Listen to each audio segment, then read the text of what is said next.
رحم اللہ من قرأ الفاتحة.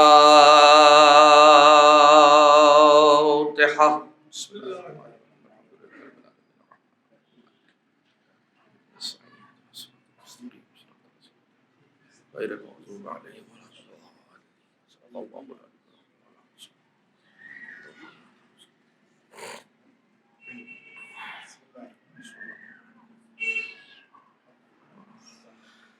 لا حول ولا قوة إلا بالله العلي العظيم. حسبنا الله ونعم الوكيل، نعم المولى ونعم النصير. أعوذ بالله من الشيطان اللعين الرجيم. بسم الله الرحمن الرحيم. حمدا لك يا ذا الجود والإحسان والفضل والطول والامتنان، وصلاة وسلاما على من لا ينطق عن الهوى إن هو إلا وحي يوحى.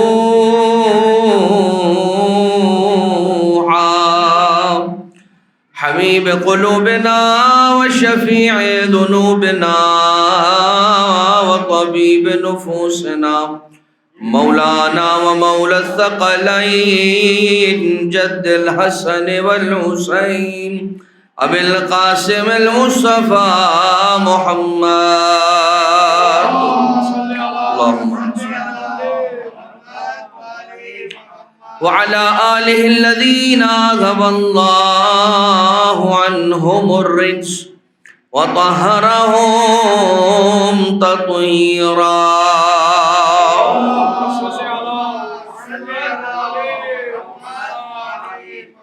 لا سيما على الإمام المنتظر والحجة الثاني عشر، واللعنة الدائمة الباقية على أعدائهم ومنكري فضائلهم ومصائبهم وغاصبي حقوقهم من الأزل إلى قيام يوم الدين. أما بعد، فقد قال الله سبحانه وتعالى في محكم كتابه ومتقن خطابه وقوله الحق وهو أصدق القائلين.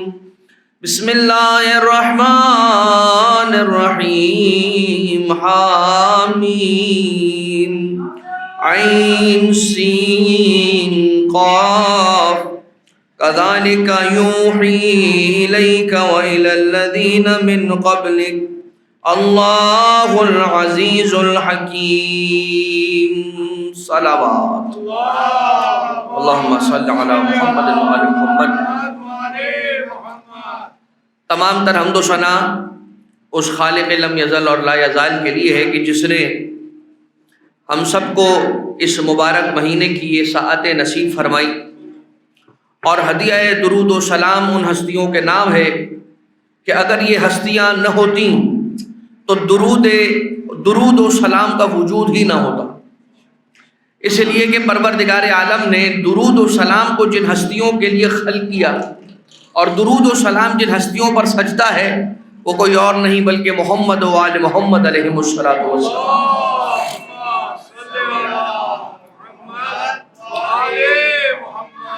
کل آپ کی خدمت میں ماہ مبارک کے اعتبار سے 2-3 جملے عرض کیے گئے، اور اس کے بعد پھر سورہ شورا کی ابتدائی آیتوں کا ذکر کیا گیا.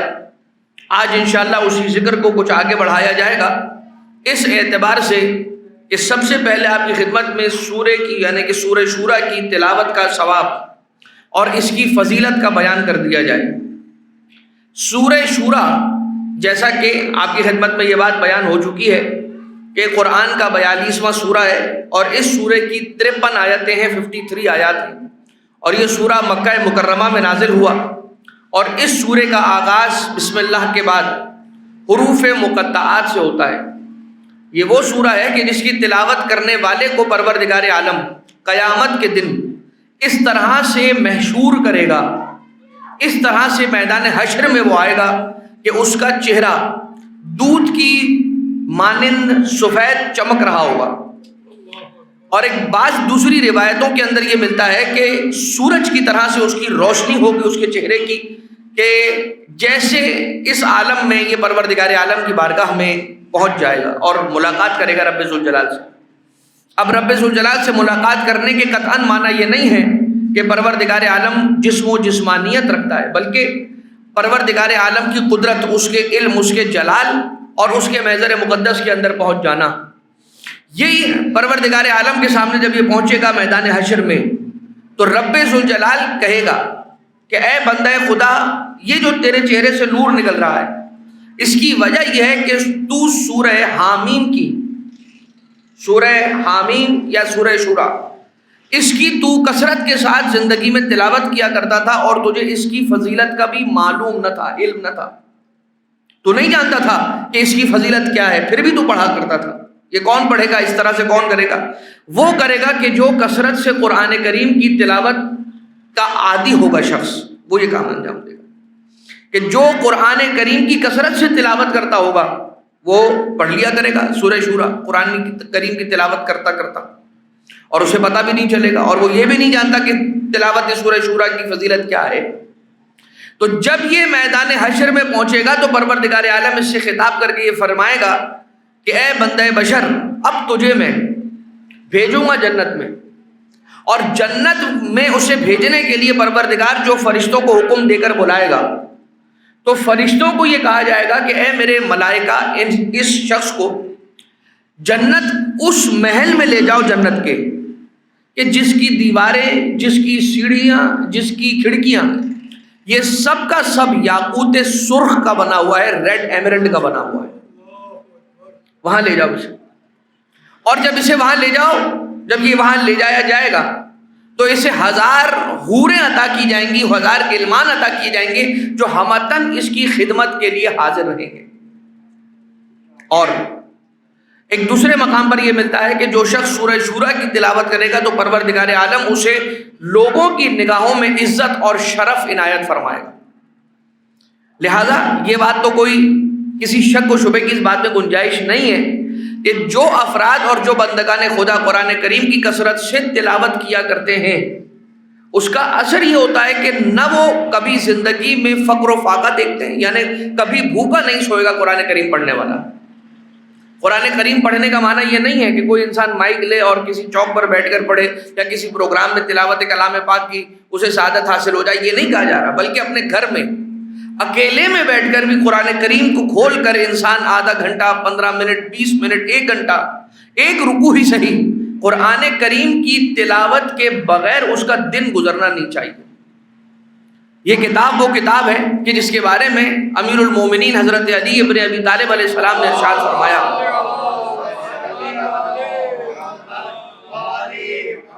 کہ جب میرا ارادہ ہوتا ہے کہ میں پروردگار عالم سے گفتگو کروں تو میں مصلی عبادت کو بچھاتا ہوں اور نماز کے لیے کھڑا ہو جاتا ہوں، اور جب میرا دل یہ چاہتا ہے کہ وہ رب ذوالجلال، رب الارباب، پروردگار عالم، کردگار حقیقی مجھ سے ہم کلام ہو جائے تو میں قرآن کریم کی تلاوت کرنا شروع کر دوں۔ اللہم صلی علی محمد و آل محمد۔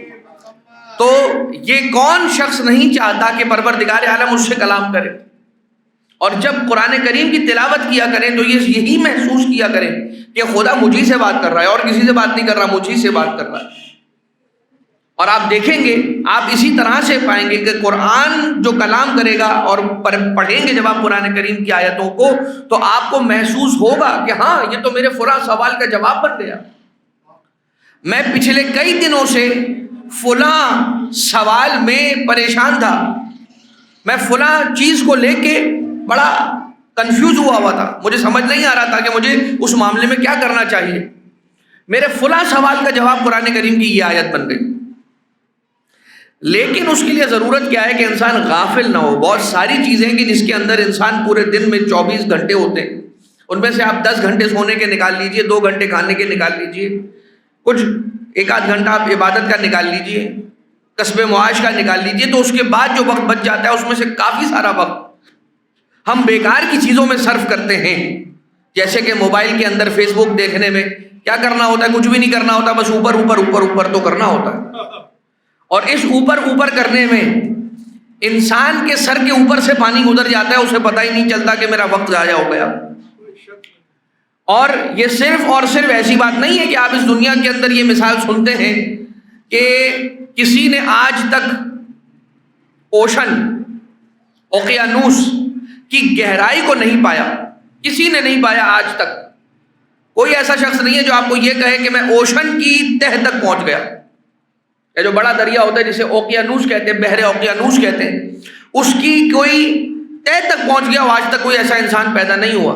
اس لیے کہ پانی میں جتنا نیچے جائے گا اتنا پانی کا پریشر اتنا پیدا ہو جائے گا کہ وہ واپس پلٹ کے اوپر آ ہی نہیں سکتا، اس کا کان پھٹ جائے گا، اس کا بدن اس پریشر کو، پانی کے پریشر کو برداشت ہی نہیں کر سکتا. لہذا نیچے گہرائی میں پانی کے جانے والے پانی کی تہ تک، اوقیانوس کی تہ تک آج تک پہنچ ہی نہیں پائے. اور دوسرا یہ فیس بک ہے کہ جس کی تہ تک کوئی پہنچ نہیں پایا، اس کا اینڈ ہی نہیں ہے، ختم ہی نہیں ہوتا میرے بھائی، ختم ہی نہیں ہوتا. آپ اس کو اوپر کرتے چلے جائیے، 1 گھنٹہ اوپر کرتے چلے جائیے، 1 گھنٹے تک اوپر ہوگا. 2 گھنٹے تک اس کو اوپر کرتے جائیے، یہ 2 گھنٹے تک ہوگا. 5 گھنٹے گزار دیجیے، 5 گھنٹے آپ کے نکل جائیں گے، ملے گا کچھ نہیں. تھوڑی بہت باتیں شاید مفید پتہ چل جائیں اس چکر میں، اوپر اوپر کرنے کے چکر میں.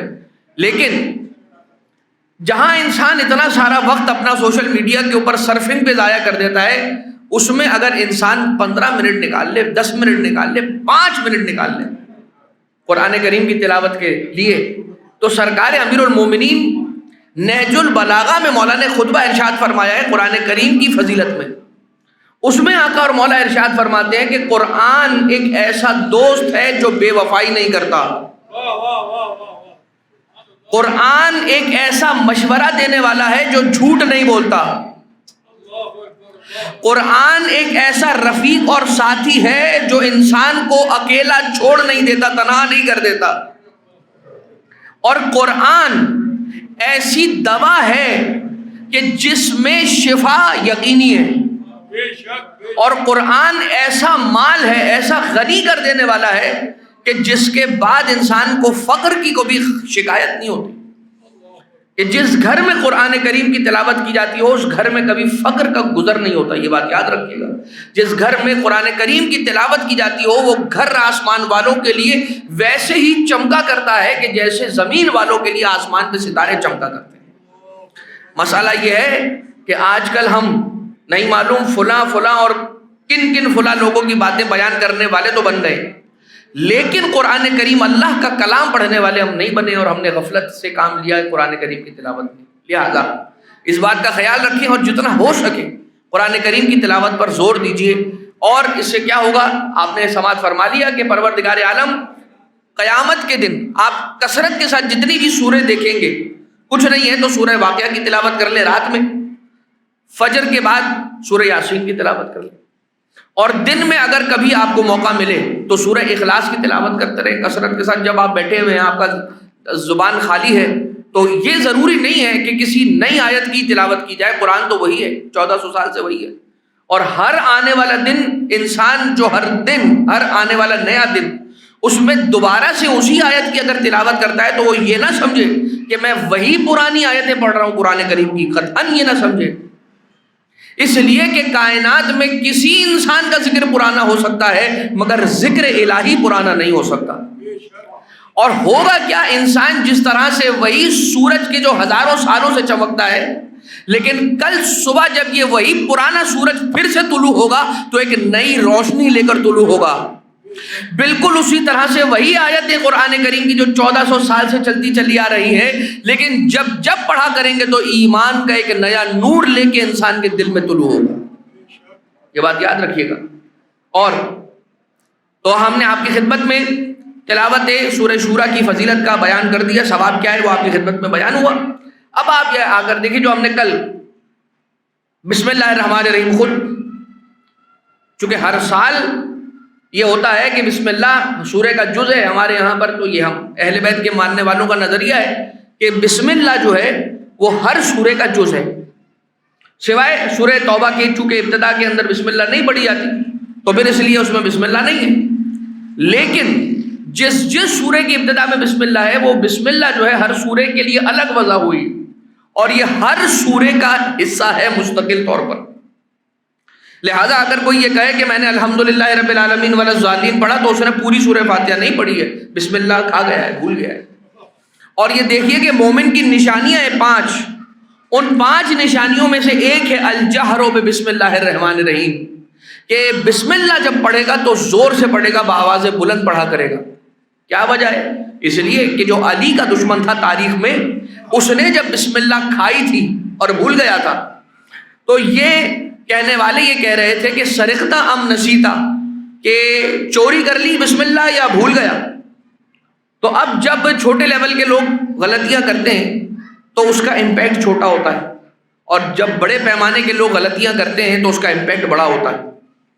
تو بڑے پیمانے کے تھے افراد، اور جب انہوں نے یہ کام کیا کہ بسم اللہ کے بغیر سورہ فاتحہ پڑھی تو اب شریعت ہی کو بدل دیا اور کہنے لگے کہ بسم اللہ کو آہستہ سے پڑھنا اچھی بات ہے، رسول نے کہا ہے، نعوذ باللہ من ذالک، جھوٹ رسول پہ باندھ دیا، جھوٹی حدیث گڑھ دی۔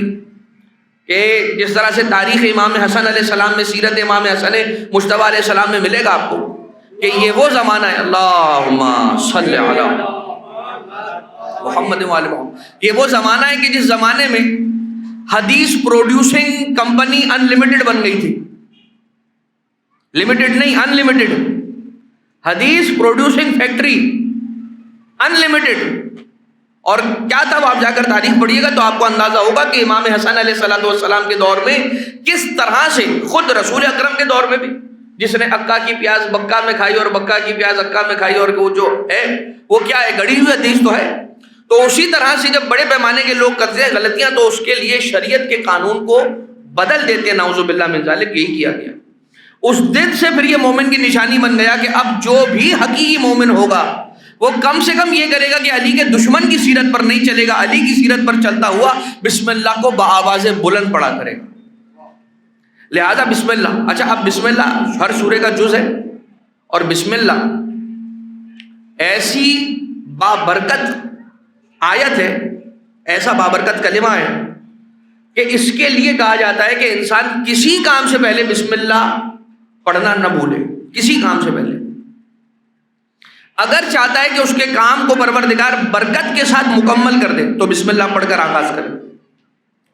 اور حدیث ہے کہ کل امر ذی بال لم یبتدأ بسم اللہ الرحمن الرحیم فہو ابتر، کوئی بھی امپورٹنٹ کام اگر بسم اللہ پڑھے بغیر کسی نے سٹارٹ کیا اور اگر وہ نتیجے کے بغیر ختم ہو گیا تو کوئی بعید نہیں ہے کہ ایسا ہو جائے۔ لہذا اگر کوئی یہ چاہتا ہے کہ اس کا مہم کام دم بریدہ نہ رہ جائے، ابتر دم بریدہ کو کہا جاتا ہے عربی زبان میں، اگر کوئی چاہتا ہے کہ اس کا کام، مہم کام، امپورٹنٹ کام یا کوئی بھی کام بغیر اختتام کے اور بغیر مکمل ہوئے نہ رہ جائے تو اسے چاہیے کہ بسم اللہ پڑھے۔ اور خود چھٹے امام علیہ السلام کی حدیث ہے کہ مولا ارشاد فرماتے ہیں کہ وہ کلمہ کہ جو اسم اعظم سے سب سے زیادہ قریب ہے وہ بسم اللہ الرحمن الرحیم۔ اسی لیے کچھ علماء ہیں کہ جو یہ کہا کرتے ہیں کہ انسان فجر کی نماز کے بعد بیٹھ جائے، تاکیبات پڑھ لے، اور تاکیبات پڑھنے کے بعد ایک تسبیح بسم اللہ الرحمن الرحیم، بسم اللہ الرحمن الرحیم، بسم اللہ الرحمن الرحیم کی تلاوت کرے اور خود پر دم کرے، اور دم نہ بھی کرے تو خود ہی پڑھ رہا ہے تو دم ہو ہی رہا ہے۔ لہذا انسان بسم اللہ کی فضیلت سے قطعاً غافل نہ رہے، اسے چاہیے کہ بسم اللہ کو اپنی زندگی میں شامل کرے۔ اب یہ بات ہو گئی بسم اللہ کی، اور بسم اللہ کے فوراً بعد اب ذرا دیکھیے، اب بسم اللہ کی بات آ گئی تو یہاں پر آل محمد کی فضیلت کے بغیر تو ہم آگے نہیں بڑھیں گے، اس لیے کہ قرآن کریم کی 300 آیت اہل بیت کی شان میں نازل ہوئی ہے، کوئی اور ہوگا کہنے والا اہل بیت کے جانے ماننے والے ایسی باتیں نہیں کرتے کہ مولا کائنات کی شان میں قرآن کریم میں 300 آیتیں نازل ہوئی، یہ نہیں کہنی چاہیے بات۔ کیوں؟ اس لیے کہ پورا کا پورا قرآن ہی فضیلت علی ابن ابی طالب میں نازل ہوا ہے۔ پورا کا پورا قرآن 6436 آیتیں، 6666 آیتیں، جتنی بھی آیتیں قرآن کریم کی، ہر آیت آل محمد کی فضیلت بیان کرتی ہے. یا علی. اب ذرا یہاں پر دیکھیے کہ بسم اللہ الرحمن الرحیم میں کس طرح سے آل محمد کی فضیلت چھپی ہوئی ہے. کہ جب یہ کہا جاتا ہے کہ بسم اللہ الرحمن الرحیم، تو اب ترجمہ کیا کرتے ہیں؟ شروع اللہ کے نام سے، جو بڑا مہربان نہایت رحم والا ہے. ابھی اللہ سے شروع کرنے کی بات نہیں ہو رہی. شروع کرتا ہوں اللہ سے، یہ نہیں کہا ہے. باللہ الرحمن الرحیم نہیں کہا گیا ہے، بسم اللہ الرحمن الرحیم کہا گیا ہے. کہ میں اللہ سے آغاز کرتا ہوں اپنی بات کا، یہ نہیں کہا ہے. میں اسم اللہ سے آغاز کرتا ہوں اپنی بات کا. اب ذرا تاریخ میں جا کر دیکھیے کہ اسم اللہ سے مراد کون ہے. کون ہے کہ جن کو اسم اللہ کہا گیا. اب اسم سے مراد کیا ہے؟ بلند شے. وسم سے مراد ہے پہچان. اسم کیا ہے؟ ہمارا نام، میرا نام کیا ہے؟ میری پہچان. آپ کا نام کیا ہے؟ آپ کی پہچان. کسی بھی چیز کا جو نام ہے وہ اس کی پہچان ہے. یہ جو میرے ساتھ رکھا ہوا ہے پلاسٹک کا ہے، آپ نہیں سمجھیں گے. گول گول ہے، آپ نہیں سمجھیں گے. اس میں گہرائی ہے، آپ نہیں سمجھیں گے. اللہ یہ کہ میں نے اس کا نام لے لیا. جیسے نام لوں گا تو مجھے اب اس کی صفات بیان کرنے کی ضرورت نہیں. میں نے تو نام لے لیا، میں نے بتا دیا آپ کو کہ گلاس ہے. پھر یہ سٹینڈ ہے، تو میں سٹینڈ نام لوں گا تو آپ کو فوراً پتہ چل جائے گا.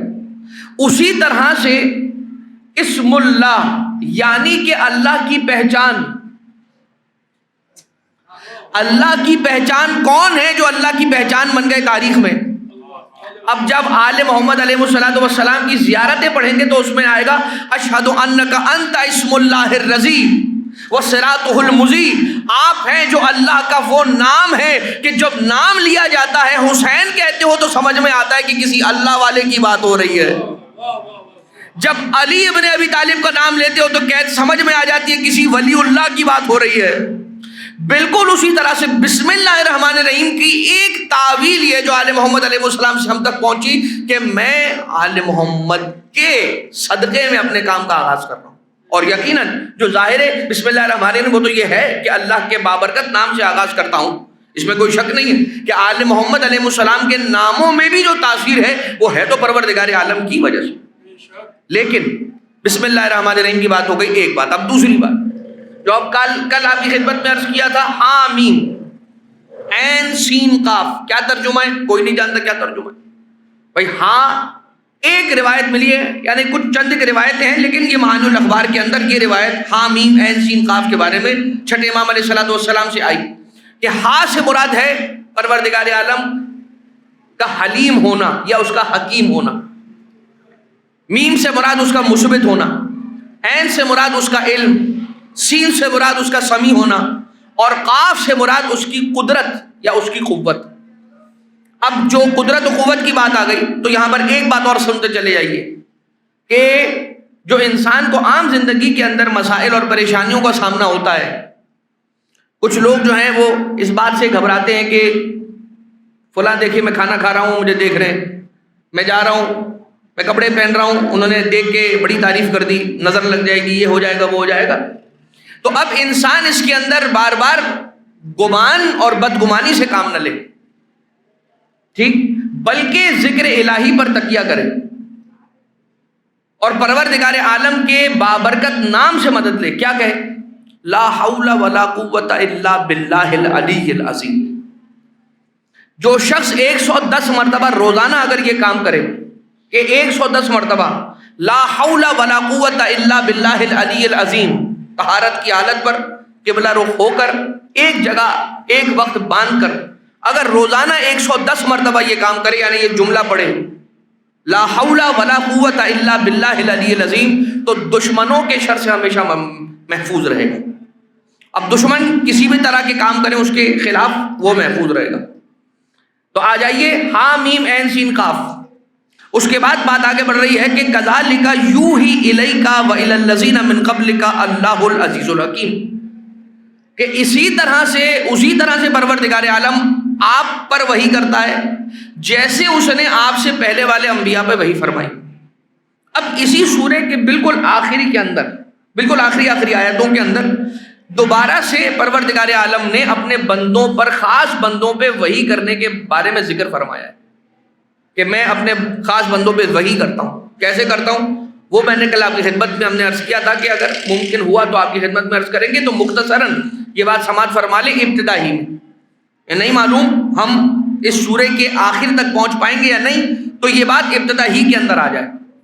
اور وہ بات کیا ہے کہ اللہ اپنے بندوں تک، اپنے خاص بندوں تک، انبیاء تک، مرسلین تک، اوصیاء تک، اولیاء تک، ائمہ تک جو وحی فرماتا ہے، تو اس کی وحی فرمانے کے مختلف الگ الگ طریقے ہیں۔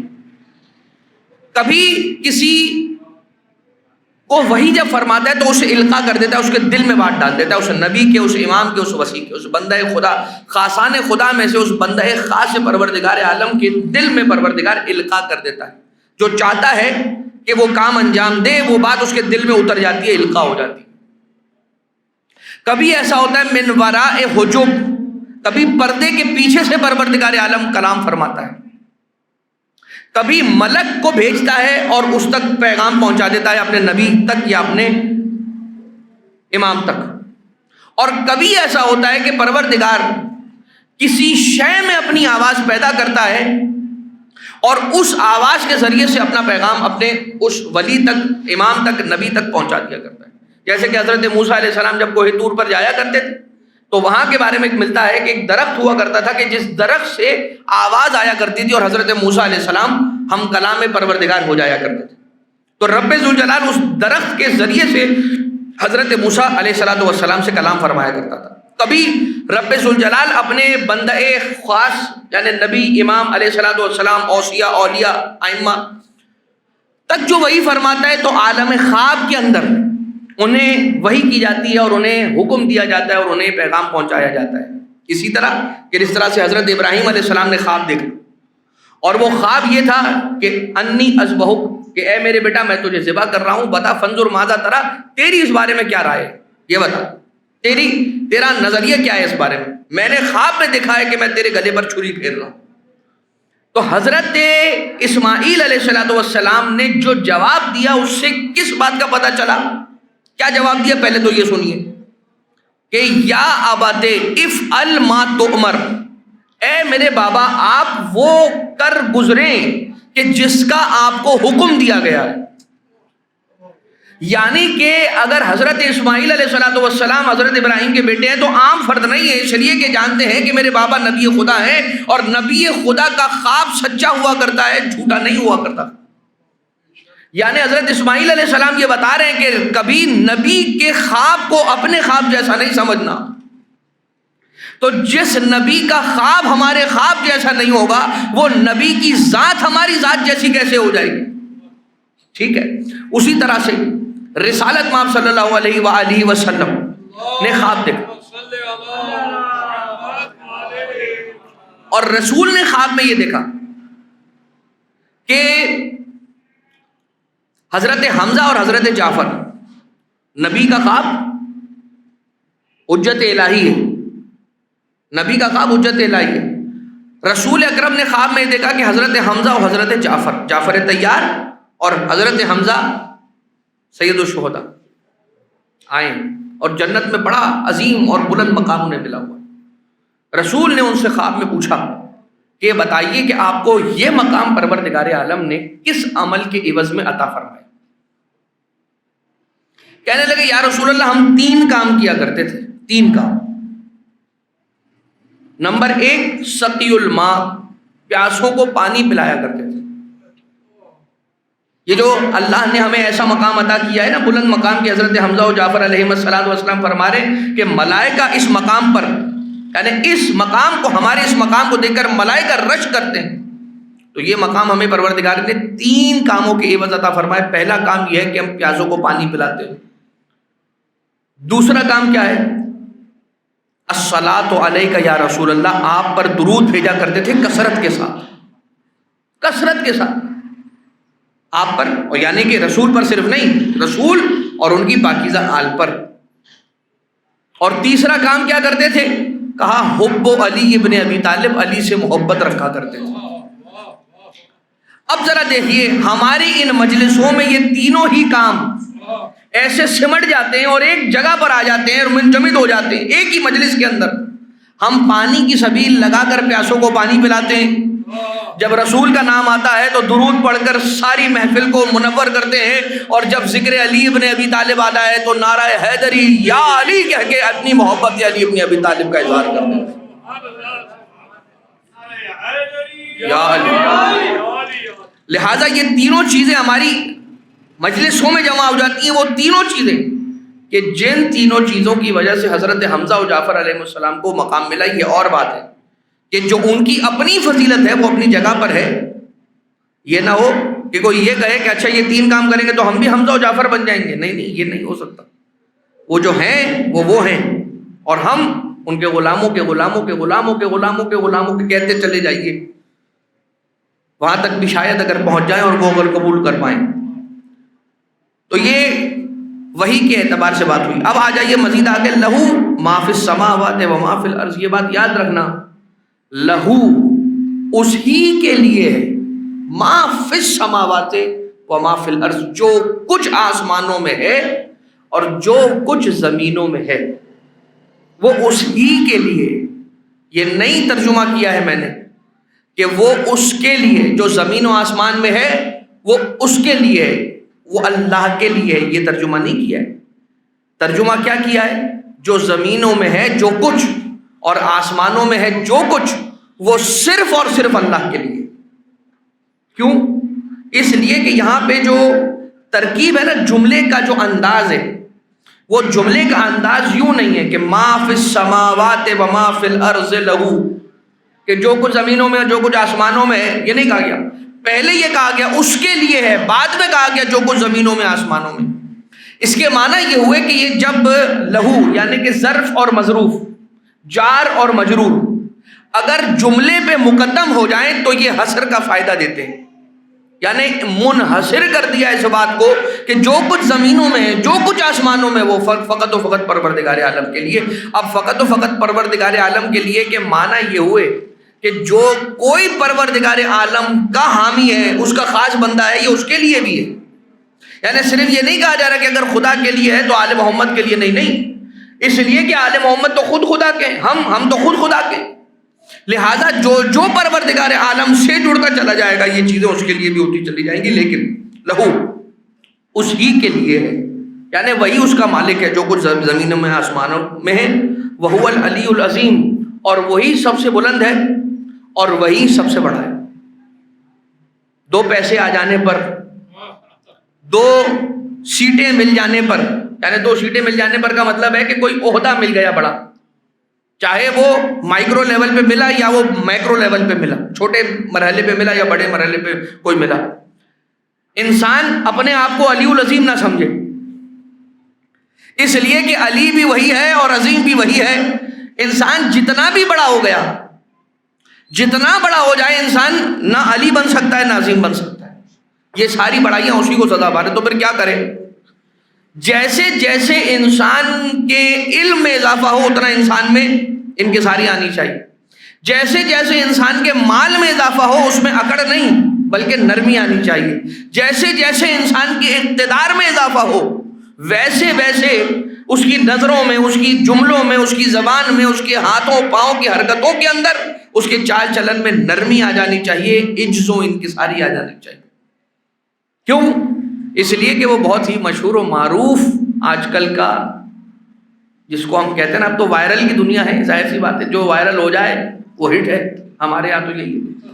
تو یہ وائرل جملہ ہے کہ زیادہ اکڑا نہ کرو۔ کیوں؟ اس لیے کہ اکڑے تو مردہ کرتے ہیں، مردے اکڑ جایا کرتے ہیں، تو انسان کو کس بات کی اکڑ ہے؟ یہیں ایک آیت انسان کے لیے سمجھنے کے لیے ایک آیت کافی ہے قرآن کریم کی، اور وہ کیا ہے؟ منہا خلقناکم وفیہا نعیدکم ومنہا نخرجکم تارۃ اخری، ہم نے اسی مٹی سے تو تجھے پیدا کیا ہے، اسی مٹی میں تو تو نے جانا ہے، اور اسی مٹی سے تجھے دوبارہ اٹھا کے نکالا جائے گا باہر۔ تو جب سب کچھ مٹی ہے، سب کچھ جب مٹی ہے تو سونا کیا ہے، ڈالر کیا ہے، عمارتیں کیا ہے، دھن دنیا گاڑی کیا ہے؟ کچھ نہیں ہے، یہ سب یہیں کا یہیں رہ جائے گا. جہاں جائے گا اس جگہ کو مٹی کہا جاتا ہے، اور یہی اس کی اصل ہے. ہم سب کی اصل یہی ہے، ہم سب نے خاک ہو جانا ہے اور مٹی کے سپرد اور حوالے ہو جانا ہے. لہٰذا بلکہ یہ تو بات اور اچھی بات ہے کہ الحمدللہ اب جو باقی دنیا ہے، باقی دنیا کی نسبت اندو پاک کے رہنے والے افراد جو ہیں، اندو پاک کے اندر رہنے والے افراد، یہ زیادہ ڈاؤن ٹو ارتھ ہیں. یہ کیوں کہا جاتا ہے ڈاؤن ٹو ارتھ؟ کیوں؟ زمین سے قریب ہے. ڈاؤن ٹو ارتھ یعنی ارتھ کے قریب ہے، زمین کے قریب ہے. جھکنے والے کو ڈاؤن ٹو ارتھ کیوں کہا جاتا ہے؟ اسی لیے تو کہا جاتا ہے کہ وہ ارتھ کے قریب رہتا ہے، یعنی کہ اسے تکلیف نہیں ہوگی. جب موت کا پروانہ اس کے لیے آئے گا تو وہ پہلے ہی زمین کے قریب ہے. یہاں پروردگار عالم نے کہا میرے پاس آ جا، اور وہ کہے گا ٹھیک ہے پروردگار بس آ گیا. تھوڑا سا سفر کرنا ہے، بہت اوپر اونچائی پہ تو گیا ہی نہیں ہے، بھائی نیچے. لہذا یہ بات ہے. اب وہو العلی العظیم ایک آیت دیکھ لیجیے، اور اس کے بعد پھر انشاءاللہ اسی آیت کی تفصیل اور تشریح کل انشاءاللہ آپ کی خدمت میں عرض کریں گے کہ تکاد السماوات یتفطرن من فوقہن، قریب ہے کہ آسمان اوپر سے پھٹ کے گر جائے. قریب ہے مطلب کیا؟ مطلب یہ کہ قیامت بہت قریب ہے. پہلے پروردگار عالم کی بڑائی کو بتا دیا کہ یہ سب کچھ اسی کا ہے، سارا ہر چیز کا مالک وہی ہے. ہر چیز کا مالک وہی ہے کا معنی یہ ہے کہ جو کچھ میرے پاس ہے، جس کے ہونے کی وجہ سے میں اتراتا ہوں، وہ سب بھی اللہ ہی کی ملکیت ہے.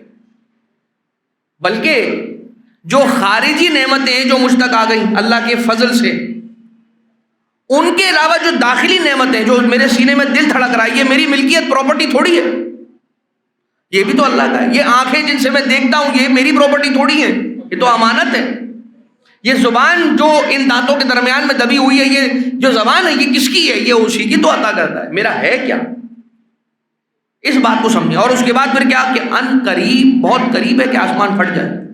اب چند ایک تفاسیر کے اندر یوں لکھا ہوا ہے کہ چونکہ آسمانوں پر ملائکہ اتنے زیادہ ہیں کہ جب بھی اگر یہ کبھی آسمان پھٹا تو جو چیز نیچے سب سے پہلے آئے گی وہ ملائکہ ہے. البتہ ملائکہ تو پرواز کی طاقت رکھتے ہیں، لیکن خیر بعض بیان کرنے والوں نے یوں بھی بیان کیا ہے، لیکن پروردگار عالم کا یہاں پر بیان کرنا کیا ہے، تکاد السماوات یتفطرن من فوقہن، اپنے اوپر سے یہ آسمان کبھی پھٹ جائے گا، کبھی پھٹ جائے گا.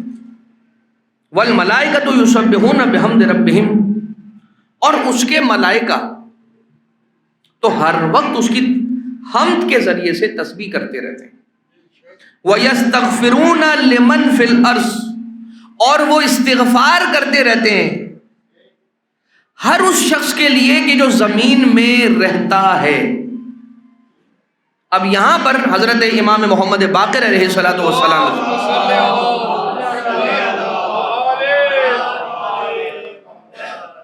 مولا ارشاد فرماتے ہیں کہ یہ یستغفرون لمن فی الارض کہ معنی یہ نہیں ہے کہ ہر کس و ناکس کے لیے ملائکہ استغفار کرتے ہیں، نہیں، ہر ایک کے لیے استغفار نہیں کرتے. کیوں؟ کیونکہ اگر کسی ایسے کے لیے استغفار کیا ملائکہ نے کہ جس کے لیے ملائکہ استغفار نہیں کر سکتے، تو انہیں خدا کو جواب دینا پڑے گا کہ تم نے ان کے لیے کیوں استغفار کی کہ جو میرے نافرمان بندے تھے. اسی طرح سے وہ لوگ کہ جو پروردگار عالم کے نافرمان بندے ہیں، ان کے حق میں بھی دعا کرنا یہ بھی مناسب نہیں ہے، الا یہ کہ انسان یہ دعا کرے کہ پروردگار انہیں ہدایت عطا کرے، بس یہ دعا کرے.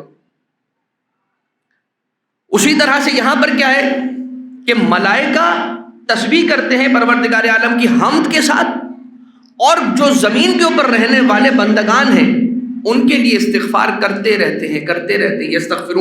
یستغفرون کا جو ٹینس ہے وہ پریزنٹ اور فیوچر دونوں کے اوپر دلالت کرتا ہے. آج بھی کر رہے ہیں اور قیامت تک کرتے رہیں گے. مگر یہ کن کے لیے کرتے رہیں گے قیامت تک؟ یہ مومنین کے لیے، صاحبان ایمان کے لیے، جن کے دل میں آل محمد کا بسیرا ہے، جن کی دل کی بستی میں آل محمد کا بسیرا ہے، ان کے لیے رب ذوالجلال کی طرف سے ملائکہ کو اجازت ہے کہ چاہیں تو استغفار کریں. اب ذرا دیکھیے، آسمان پھٹ جائے گا، قیامت آ جائے گی، ملائکہ اتنی تعداد میں. چھٹے امام علیہ السلام کی ایک حدیث سنا دوں اور یہی حدیث ربط مصائب بن جائے، اور وہ یہ کہ خدا نے ملائکہ سے زیادہ تعداد میں اور اپنی کسی مخلوق کو خلق نہیں کیا. سب سے زیادہ تعداد میں، سب سے بڑی تعداد میں اللہ نے جس اپنی مخلوق کو خلق فرمایا ہے وہ کون ہے؟ ملائکہ، فرشتے. فرشتے اللہ نے سب سے بڑے نمبرز میں خلق کیے.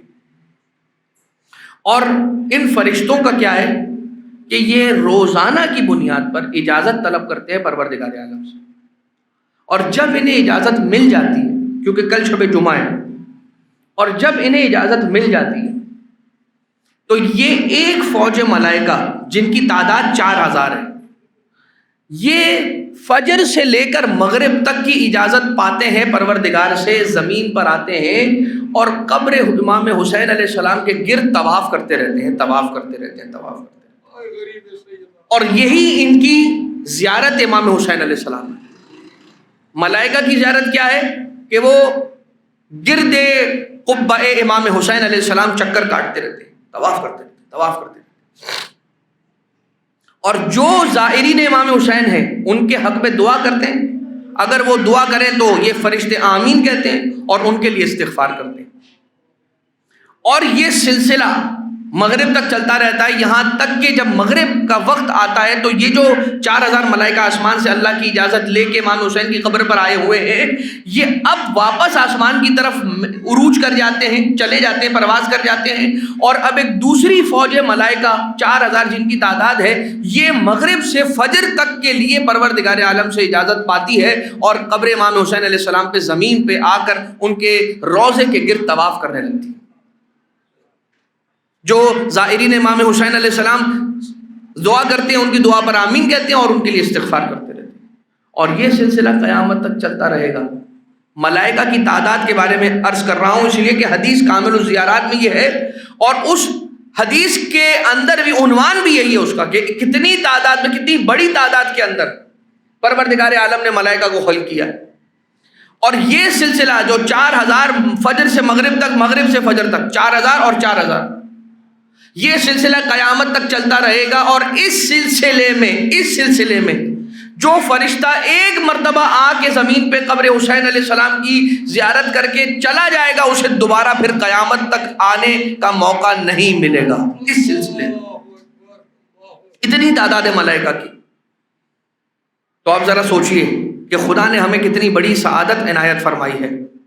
اور اب زیارت امام حسین علیہ السلام تو موضوع نہیں ہے، لیکن جب ملائکہ آتے ہیں زمین پر تو چھٹے امام علیہ السلام بھی ارشاد فرماتے ہیں کہ ہماری جدہ، ہماری دادی حسین کی مظلومہ ماں صدیقہ کبریٰ قبر حسین کے سامنے کھڑی ہو جاتی ہیں اور یہ کہتی ہیں کہ بار الہ، یہ میرے حسین کے زوار ہیں، یہ میرے حسین کے مہمان ہیں، پروردگارہ ان کی مغفرت فرما، ان کی توبہ کو قبول فرما، ان کے گناہوں کو بخش دے، ان کی حاجتوں کو پورا فرما. دیکھ ان کے چہروں کو دیکھ، یہ کیسے میرے بیٹے حسین کو رو رہے ہیں. دیکھ یہ اپنا مال خرچ کر کے آئے ہیں، یہ اپنے وطن میں اپنے اہل و عیال کو چھوڑ کر اکیلے آ گئے ہیں. جناب سیدہ دعا فرماتی ہیں. اور جناب سیدہ صرف دنیا میں ہی ایسا نہیں ہے کہ حسین کے چاہنے والوں کے لیے دعا فرماتی ہیں، بلکہ میدان حشر سجے گا اور جب خاتون محشر رسول کی بیٹی صدیقہ کبریٰ فاطمہ زہرا بی بی کو آنے کی اجازت دی جائے گی اور سارے اہل محشر کو حکم دیا جائے گا کہ اپنی اپنی نگاہوں کو، نظروں کو جھکا لو، اور سب اپنی نگاہوں کو جھکا لیں گے اور بیوی تشریف لے کر آئیں گی. اور جب خدا کہے گا کہ اے میری کنیز فاطمہ تم مجھ سے کیا چاہتی ہو، حکم کرو، بتاؤ، آج میں خدا تمہاری ہر بات کو پورا کرنے کے لیے حاضر ہوں. بیوی یہی فرمائیں گی، اے میرے اللہ، میری امت ہے، اس امت کی شفاعت کروانا چاہتی ہوں. میں ہاتھوں کو جوڑ کر کہوں گا، اے رسول کی بیٹی، اے حسنین کی ماں، اے وہ بیوی کہ جس کو بڑے دربار میں جھٹلا دیا گیا، ارے اس وقت بھی جب خدا آپ سے کہہ رہا ہے، کوئی اپنی ذاتی خواہش کا اظہار نہیں کیا، یاد کیا بھی تو اپنی امت کو، اپنی بابا کی امت کو یاد کر کے فرمانے لگی الشفاعت لامتی، الشفاعت لامتی۔ جب بی بی فرمائیں گی اپنی امت کی شفاعت کی خواہش لے کر آئی ہوں، تو خدا کہے گا سامان شفاعت کیا ہے فاطمہ؟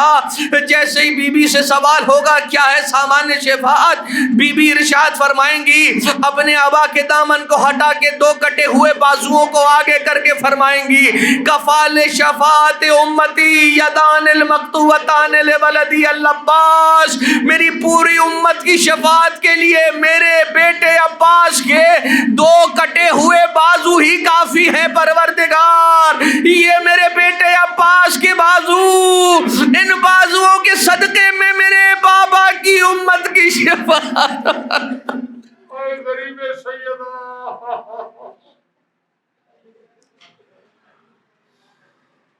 وَسَيَعْلَمُ الَّذِينَ ظَلَمُوا آلَ مُحَمَّدٍ أَيَّ مُنْقَلَبٍ يَنْقَلِبُونَ أَلَا وَلَعْنَةُ اللَّهِ عَلَى الْقَوْمِ الظَّالِمِينَ۔ پروردگار ہماری اس عبادت کو اپنی بارگاہ سے مقبول و منظور فرما۔ بار الہ محمد و آل محمد علیہ السلام کا صدقہ جتنے بھی آنے والے یہاں پر ہیں، جہاں جہاں تک آواز آ رہی ہے، ہم سب کی جھولیوں میں آل محمد کا صدقہ عنایت فرما۔ پروردگارہ مودت آل محمد کی بھیک ہم سب کو نصیب فرما۔ آل محمد کے دشمنوں کی نفرت ہماری نسلوں میں جاری و ساری فرما۔ اپنے ولی اپنی حجت صاحب الامر کے ظہور میں تعجیل فرما۔ ہمیں مولا کے نوکروں کے نوکروں کے نوکروں کے خداموں کے خادمین میں شمار فرما۔ ربنا تقبل منا انک انت السمیع العلیم بجاہ محمد و آلہ الطیبین الطاہرین۔ پر محمد و آل محمد صلوات۔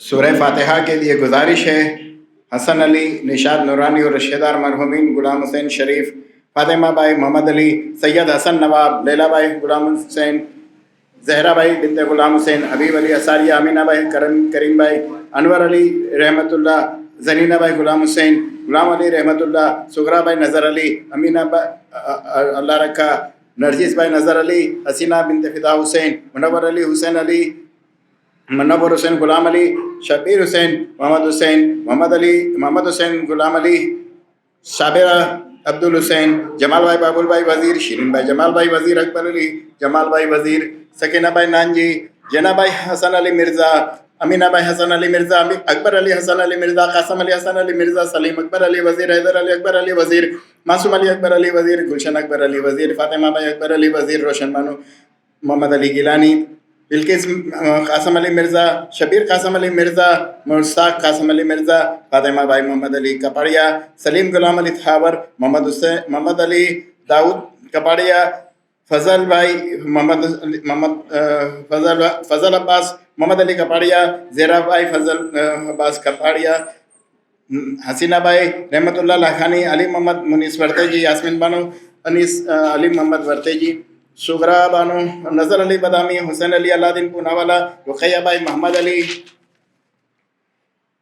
زرینہ بھائی فاضل، معصومہ بھائی اکبر علی وزیر، معصوم علی اکبر علی وزیر، روشن بانو محمد علی گیلانی، مہدی علی رحمۃ اللہ لاکھانی، انور علی ضیاء جامنہ گری، نرجس بھائی نظر علی خیر النساء، غلام حسین اثاریہ، غلام حسین اثاریہ، شہناز علی رضا اثاریہ، فاطمہ بھائی علی رضا، محمد علی رحمۃ اللہ لاکھانی، سیدہ مشتاق علی، جعفر علی، رمضان علی، زرینہ بھائی محمد حسین مکھی، انور علی حبیب کانانی، یوسف علی حبیب کانانی، عبدالحسین حبیب کانانی، حسین علی حبیب کانانی، جینا بھائی زوج حبیب بھائی، عزیز فدا حسن سومانی، فدا حسن نور محمد سومانی، سکینہ بھائی شریف بابا، حسن علی سومانی، یوسف علی سومانی، سغرا بھائی لال جی بابا، پیار علی سومانی، حسن علی سومانی، قاسم علی سومانی، سغرا بھائی لال جی سومانی فیملی کے رشتہ دار، پنجو جسا، حسن علی بھائی سومانی، پیر بھائی بھیم جی، غلام علی پیر بھائی، عبدالرسول پیر بھائی، مریم بھائی نور محمد، شیرین بھائی نور محمد، شیر بانو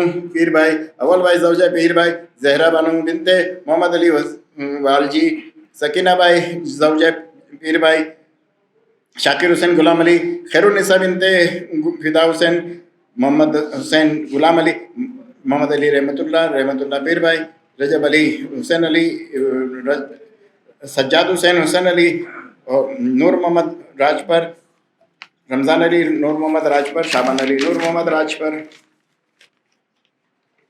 علی رضا ہاشم بھائی اور کریم باجی، منیرہ بائی بنت پیار علی، سراج علی عبدالرسول، دولت بانو ناصر علی، رضا حسین غلام علی کانانی، اصغر علی کانجی، منصورہ بنت عبدالرسول، بچو علی ملجم مامدانی، زینب بائی بنت سلیمان، شیروانو رحمت اللہ، سلیمان راجپر، خدیجہ بنت آدم، فاطمہ بنت آدم، ملجی پریم جی، فدا حسین کھوجا، نور بانو فدا حسین کھوجا، حاجی پیر بھائی کانجی، فاطمہ بائی جیراج، نسیم صادق علی، کبرا بائی زوجہ صادق کھوجا، محمد علی کانجی، کلثوم علی، قاسم علی بائی پنجا، شبیر حسین کھوجا، مرضیہ نظر علی، بہادر علی سومانی، یوسف علی کھوجا، سکون بائی بنت یوسف علی،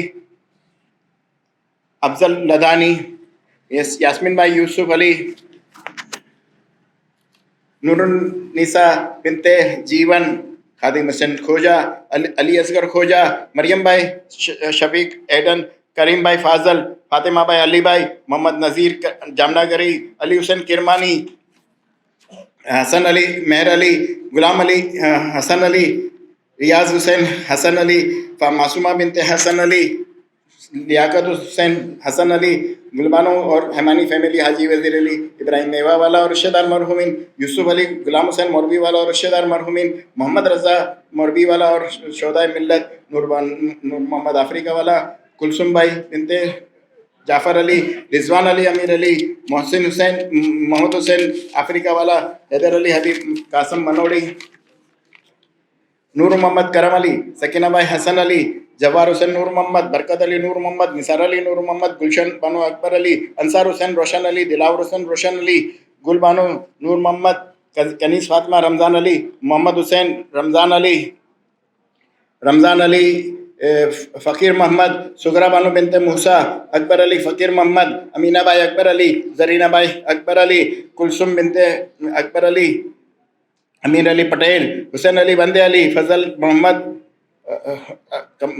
فضل عباس محمد علی کاپڑیا، فاطمہ بائی بنت محمد علی کاپڑیا، فاطمہ زہرا بنت سمیہ، غلام عباس برکت علی، فاطمہ بائی سجاد علی امیری، شابان علی، بہادر علی نایانی، اکبر علی حاجی والجی اور ان کے رشتہ دار، مصرا اور ان کے رشتہ دار، قاسم علی کرمانی اور ان کے زوجہ، محمد حسین بالو بھائی اور ان کی زوجہ، علی حسین فدا حسین راجانی اور ان کے رشتہ دار، قاسم علی قمر الدین وکیل، سکینہ بائی، جعفر علی وکیل، سلطان علی نور محمد، غلام عباس کرمانی اور ان کی زوجہ، اصغر علی شیر محمد، زنینہ بائی اکبر علی، علی اصغر، غلام عباس برکت علی، محمد علی داؤدانی، کلثوم بنت اکبر علی فقیر محمد، شکر بائی زوجہ اکبر علی، حسین علی، جعفر علی، خیرالنساء بنت رمضان علی، شیر محمد، کرم علی، سکینہ بائی موتی، داؤد علی کیکریا والا، زرینہ بائی زوجہ داؤد علی، اللہ رکھا، قاسم علی، کلثوم بائی دایا بائی، علی رضا ابن داؤد علی،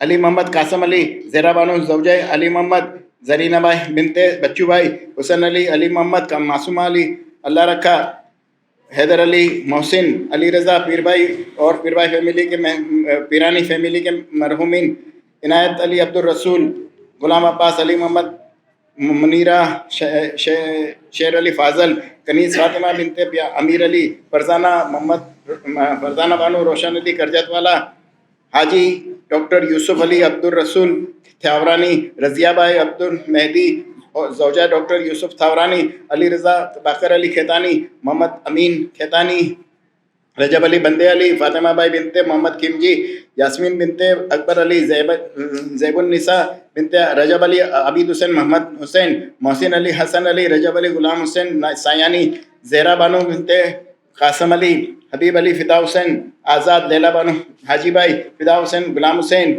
سغرا بائی لادا دیوجی، سکینہ بائی غلام حسین، صابرہ فدا حسین، بلال حسین، علی رضا، برکت علی، شیر علی، روشن علی نذیری، فضا بانو، شابان علی، گل بانو، کریم خیمجی، منہاس علی لاکھانی، فضا بانو بندے علی، رجب علی سومجی اور ان کے رشتہ دار، شمیم خادم حسین اور ان کے رشتہ دار، حبیب علی شیر علی اور ان کے رشتہ دار، شیرین بائی بنت حسین علی مرچنٹ اور ان کے رشتہ دار، حیدر علی ترابی اور ان کی زوجہ، محمد حسین امیر علی وزیر، فاطمہ بائی امیر علی زویر، فاطمہ بائی حسین علی، شگرا بائی بنت حاجی بائی امیر علی زویر، رحمت بائی رام جی زویر بائی اور رشتہ دار مرحومین، نرگس بانو بنت محمد علی، معصومہ بنت رضا حسین، تمام علماء عظام مرحومین، تمام علماء کرام مرحومین، تمام مرجع کرام مرحومین، اور اس امام بارگاہ کے تمام کارکنان اور ورکرز مرحومین، اور مولانا صاحب کے مرحومین، ہم آپ سب کے مرحومین،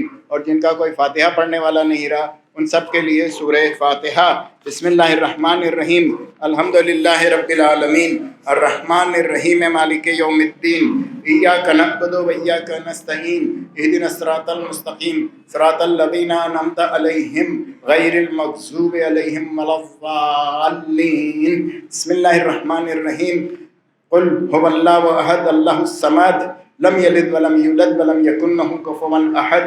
بسم اللہ الرحمن الرحیم، قل هو اللہ احد اللہ الصمد لم یلد ولم یولد ولم یکن لہ کفوا احد۔ بسم اللہ الرحمن الرحیم، قل هو اللہ احد اللہ الصمد لم یلد ولم یولد ولم یکن لہ کفوا احد۔ اللہم اغفر للمؤمنین والمؤمنات والمسلمین والمسلمات الاحیاء منہم والاموات، تابع بیننا وبینہم بالخیرات، انک مجیب الدعوات، انک علی کل شیء قدیر۔ ان اللہ وملائکتہ یصلون علی النبی یا ایھا الذین آمنوا صلوا علیہ وسلموا تسلیما۔